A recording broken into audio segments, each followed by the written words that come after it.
Here is Ambassador Anderson Madubike. Madubike. Madubike, oh sorry, Good. High Commissioner. The High Commissioner of Nigeria, the Federal Republic of Nigeria to Australia. He also covers 4 other countries, including New Zealand, Papua New Guinea, Fiji, and Vanuatu.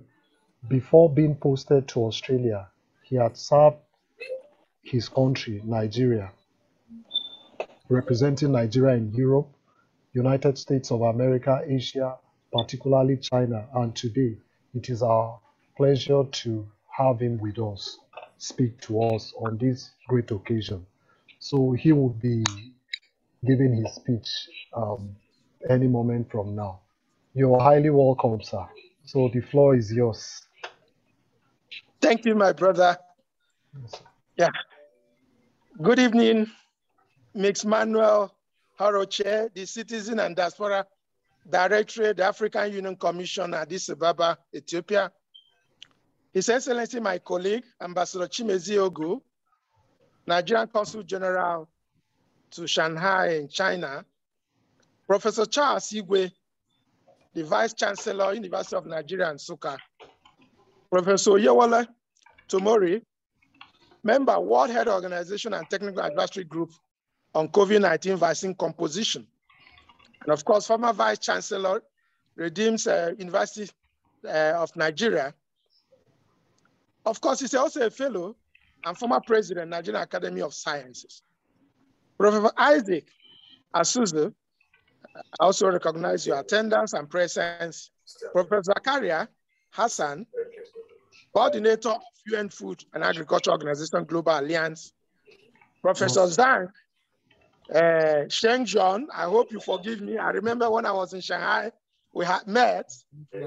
And of course, leaders and members of the Organization of African Academic Doctors gather here today for this international discussion. Yes, my name is Ambassador Anderson Kemakona Madubike, Nigeria High Commissioner to the Commonwealth of Australia.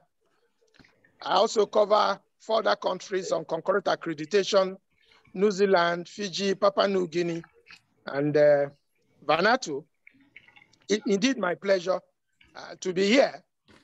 Hearty greetings from the High Commissioner, my humble self, and of course, on behalf of the Federal Republic of Nigeria. You know, like I'm saying, I'm talking from here, Commonwealth of Australia, as I join other Africans around the globe who are taking part in the African Biannual International Conference on competency-based precision citizen participation, brought to us by the Organization of African Academic Doctors, O0AAD, and Together People International in partnership with Zimbabwe Young Academy of Science, Nigerian Young Academy, Cameroon Academy of Young Scientists, Asia Africa Alliance of Learning Organization, Next Level Education Foundation International, and Shanghai Mingbe Institute of Learning Organization. Thank you for extending invitation to me. Are we okay? Yes. What? Yes, please proceed, sir. Yes, in line with the topic of my brief remark. I'm ready. I'm ready now.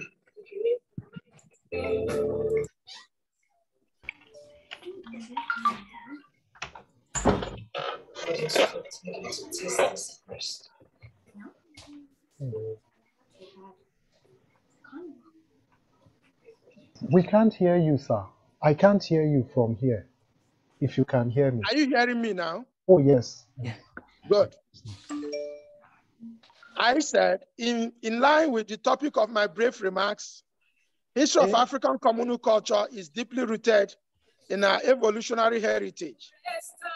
Its sustenance in our traditional sciences was greatly enhanced by the people's apparent orientation towards the preservation of our values, culture, moral construct, and ultimately our tribe. The self was woven onto the group, and an individual survival and existence were dependent on the survival and existence of his or her group. More premium was placed on a collective moral and social sense of self-regard. Thus, any conflicting individual impulses and interests has to be jettisoned in the preference to social harmony and order. This established communal developed deliberate institutions and practices ensured a communal and harmonious society. This institutionalized form of social organization lengthened its existence and strengthened alliances on the continent of Africa. This way of life was sustained through different civilizations and institutions and practices which ensured a communal and harmonious society. This institutionalized form of social organization lengthens its existence and strengthened alliances on the continent of Africa. This way of life was sustained through different civilizations for thousands of years before the incidents of colonization. The colonial era in Africa was seen to have eroded and corrupted the African culture and ways of life, and therefore, of course, our identity, which is synonymous with communism, communal life, togetherness, working together.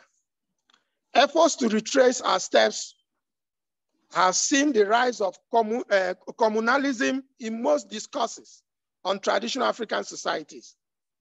I long to see such an African of my memories when we grew up as children with a clear understanding that we are living in communities where we had obligations towards one another.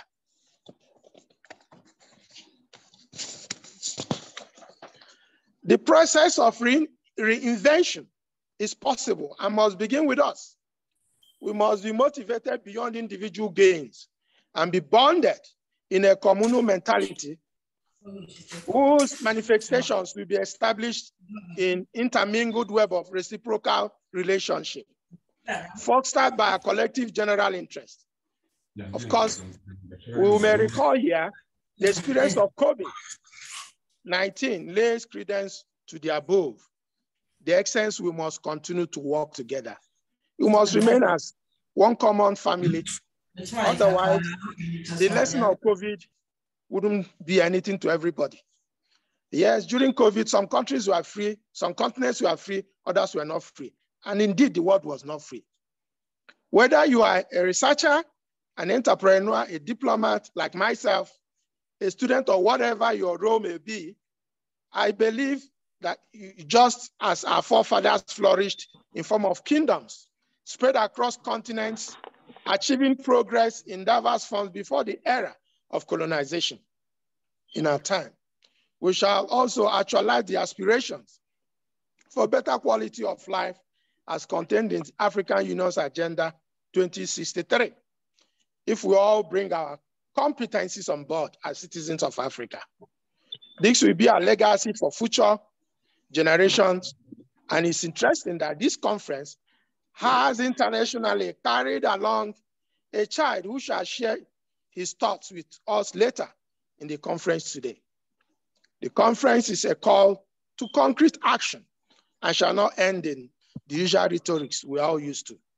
Therefore, I take this opportunity once more to encourage all young Africans in diaspora, as well as those at home, to take deep interest in getting involved in Africa competency-based precision citizen participation initiative, which shall be implemented as an outcome of this conference.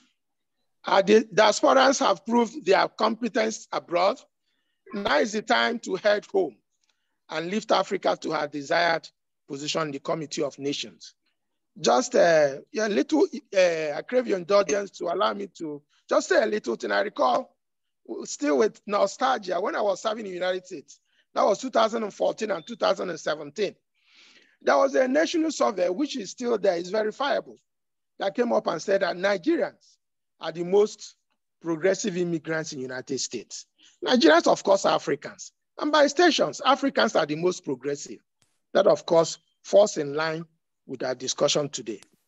Let us know that for us to be successful, we must strive to work together. I have evidence of this in all places I've served my country as a diplomat, including United States, Europe, Africa, China, and now Australia, where within a very short time, I've set up a broad-based developmental series of programs tagged Partnership for Tomorrow. Under this Partnership for Tomorrow, we are driving educational partnership that will empower youth people while enhancing the quality of lives of many families throughout Nigeria and Africa indeed. This is because education is the pathway to success and of course development. Additionally, the affiliated Global Business Summit is covering education, mining, agriculture, technology, and tourism because we understand that these are central in AU agenda for 2063. And those are where we have potential competitive advantage as Africans. We hope to work with the Organization of African Academic Doctors to expand possibilities for other African countries in the years ahead. Thank you, distinguished ladies and gentlemen, for your time and involvement. Let me also appreciate Dr. Oji, my friend, and his team for the leadership they are providing. I'm optimistic that our engagement will be sustained as we push our continent towards our heights of global glorious achievements and restoration of our dignity, identity, and communal culture driven by Africans in partnership, friends of Africa around the globe. Thank you. May God bless Africa, and may God bless all of us. Thank you, Your Excellency. Thank you. Thank you, Your Excellency. Thank you. Yes, sir. This is a great honor having you speak at this occasion. Thank you. Yeah. Do we have any question for His Excellency?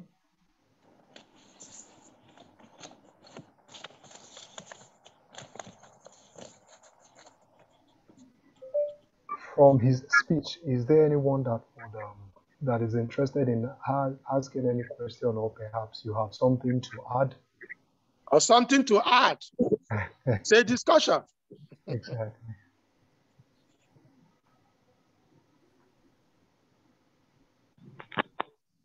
Okay. All right. If there is none, we would like to thank you once again, sir. And yes, and we would take our next